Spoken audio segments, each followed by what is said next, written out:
বিসমিল্লাহির রহমানির রহিম। আমি আজকে বাংলাদেশের পলিটিক্সে জামায়াতের ভূমিকা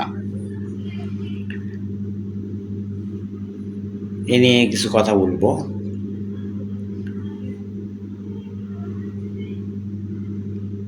এর আগে আমি কয়েকবার উল্লেখ করেছি যে 47-এ জামায়াত এক ভুল করে, যার ফলে পাকিস্তান ছোট হয়ে যায়। তারা গান্ধীকে সাপোর্ট করেছিল। 71-এ তারা পাকিস্তানকে সাপোর্ট করে এবং এই 25-এ এসে তারা দেশটার একটা অনিশ্চয়তার দিকে নেওয়ার চেষ্টা করতেছে। জানি না তারা সফল হবে কি না। তারা যদি সফল হয় তাহলে বাংলাদেশ থেকে তাদের পলিটিক্স মরে যাবে, তাদের পলিটিক্সে মৃত্যু হবে। এটা আমি আজকে বলে দিলাম। 2029 সালে তার প্রমাণ পাবেন যদি বাংলাদেশে কি একটা ইলেকশনের মাধ্যমে ক্ষমতা হস্তান্তর না হয়। আর এনসিপি, জুলাই সনদ, সংস্কার, দেশকে একবারে কি খুব সংস্কার করে দেশকে একবারে উদ্ধার করে ফেলবে। যে জায়গাটায় সংস্কার দরকার সেটা হচ্ছে নির্বাচন কমিশনার। সর্বোচ্চ পাওয়ার তাকে দেওয়া দরকার। তার উপরে কি তারা বুলডোজার চালায়া শাপলা তো নিতে পারলো না, কলিটা নিল। আর কলিটা যে সরকারের একটা খোঁচায় আসছে, এটা মানুষ বোঝে, মানুষ এগুলো বোঝে। এগুলা কে কি বললো না বললো, সরকার কি করতেছে না করতেছে। ঐক্যমত কমিশন আলী রিয়াজ একটা বেঈমান। এই বেঈমান কাগজ ধরায় দিয়ে গেছে সরকারের কাছে একটা বছর আলোচনা কইরা। এখন বলতেছে কি যে পলিটিক্যাল দলগুলো ডিসিশন নিবে। একটা বছর মিটিং করে তুই কতগুলি টাকা খরচ করে গেছিস, সবগুলি টাকা তোর পকেট থেকে দিবি। এটা বদমাইশ। বাংলাদেশের মানুষের একটা সিঙ্গারার টাকাও তোর খাওয়ার অধিকার ছিল না, তুই যা করে গেছিস।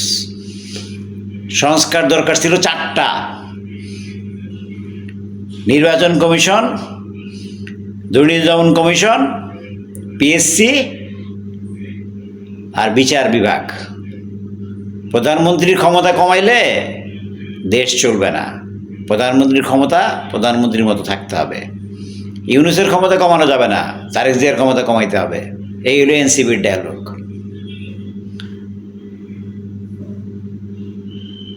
জামাতের ডায়ালগও তাই। মানে এইগুলা দ্বিমুখী আচরণ, কথাবার্তা দেশটাকে কোথায় নিয়ে যাবে আল্লাহ জানে। আর এনসিপির ব্যাপারে বলছি, তোমরা যে আন্দোলন করছো, তোমার পরবর্তী জেনারেশন এসে বড় আন্দোলন করবার লেগে বই রয়েছে। নুরুল নুরু করছিল না, তারপরে তোমরা আর একটু বড় করছো না, তোমার চেয়ে বড় আন্দোলন করবার লেগে নিচের তোমার জুনিয়র পোলাপানরা বই রয়েছে। চিন্তার কোনো কারণ নাই। আর তোমাদের মতো এরকম কি ক্ষমতায় যাওয়া লিপসু যারা বিবাহ করে, সংসার থাকে, তারা আন্দোলন করে না। আন্দোলন ছাত্ররাই করে। কইরা কি মন্ত্রী হওয়ার চিন্তা করে না। কইরা চাকরি বাকরি কইরা বড় হইয়া পলিটিক্স করে পরে গিয়া মন্ত্রী হয়। একদিনেই প্রধানমন্ত্রী হওয়ার চিন্তা করতেছ আন্দোলন থেকে রাস্তায় উঠিয়া। প্রধানমন্ত্রী একখান সিট যদি পাশ করতে পারো পরে আমার লোক কথা কয়। সিট পাশ করা তো দূরের কথা, জামানত নি ফেরত পাও। একটা আসনের জামানত ফেরত পাইলে পরে আমার লোকে আইসো। একটা আসনের জামানত ফেরত পাবা না তোমরা, এ আমি চ্যালেঞ্জ করে বলে দিলাম। পাশ করা তো দূরের কথা। এনসিপি একটা আসনের জামানত ফেরত পাবে না, আমি বলে দিচ্ছি। পাশ করা তো দূরের কথা, যদি ফেব্রুয়ারি নির্বাচন হয়। গণভোট করো। তুমি করে ভোট দিব, কোন ছাগলে ভোট দিব তুমি করে? আর জামাত তো হারা জীবনের এই বেঈমান দল। এই বেঈমান দলের লোকে তোমরা আসো, তুমি করে ভোট দিব কেটা? জামাতের লোক আর তোমরা কয়টা লোক? 10%। আওয়ামী লীগের 20% হইলে কি তোমার জুলাই? বিএনপির ভোট দেওয়া লাগবো না। আওয়ামী লীগের 20% আর তোমার 10%, এই ভোটে জুলাই সনদ ফেল। বড় বড় গপ্প মারো। আর সরকারকে বলছি, আসিফ নজরুল সাহেব ছেড়ে দিলেন, রাজনৈতিক দলরা মিটিং করবে, মিটিং করে সিদ্ধান্ত আপনাদেরকে দিবে। রাজনৈতিক দল জামাত, এনসিপি আর বিএনপি জীবনও এক হবে না। আর আপনারা এই 4টা সংস্কারের বাইরে 4টা সংস্কার নিয়ে ভোটে যান। এই 4টা সংস্কার হলে প্রধানমন্ত্রীর ক্ষমতা এমনি কমে যায়। প্রধানমন্ত্রী কি দুর্নীতিতে সাপোর্ট করতে পারবে না? প্রধানমন্ত্রী কি একটা বিসিএসের ব্যাপারে সুপারিশ করতে পারবে না? প্রধানমন্ত্রী নির্বাচনে নাক গলাতে পারবে না? প্রধানমন্ত্রী কোনো বিচার বিভাগে নাক গলাতে পারবে না? প্রধানমন্ত্রী আর কি ক্ষমতা কমাইতে চান আপনি? আসিফ নজরুলকে বলছি আপনাকে এবং ডক্টর ইউনূস সহ 4টা সংস্কার করেন, আর বাকি সংস্কার কি গাঙ্গে ফালাইয়া দেন। একটা সংস্কারের আর দরকার নাই। 4টা সংস্কার করেন, দেশে কি উপরের দিকে নিয়ে যান, দেশ ঠিক করেন। এই 4টা সংস্কারের এগেনস্টে কি দরকার হয় গণভোট দেন নির্বাচনের দিন। বিএনপিও মেনে নেবে, জামাতও মেনে নেবে, এনসিপিও মেনে নেবে। মানাইতে বাধ্য করেন সবাই রে। 4টার বেশি সংস্কার দরকার নাই দেশে আপাতত। আর অন্য টাকা খরচ করেন দেশের আনএমপ্লয়মেন্ট, দারিদ্রতা, তারপরে দ্রব্যমূল্য কীভাবে নিয়ন্ত্রণ করবেন, দেশের নিয়োগ কিভাবে হবে, দেশের কি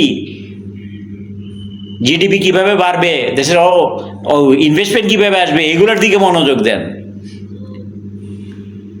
প্রধানমন্ত্রীর ক্ষমতা এই 4টা সংস্কার হলে থাকে কিছু, যথেষ্ট কমে যায়। এর চেয়ে বেশি আর ক্ষমতা কমানোর দরকার নাই।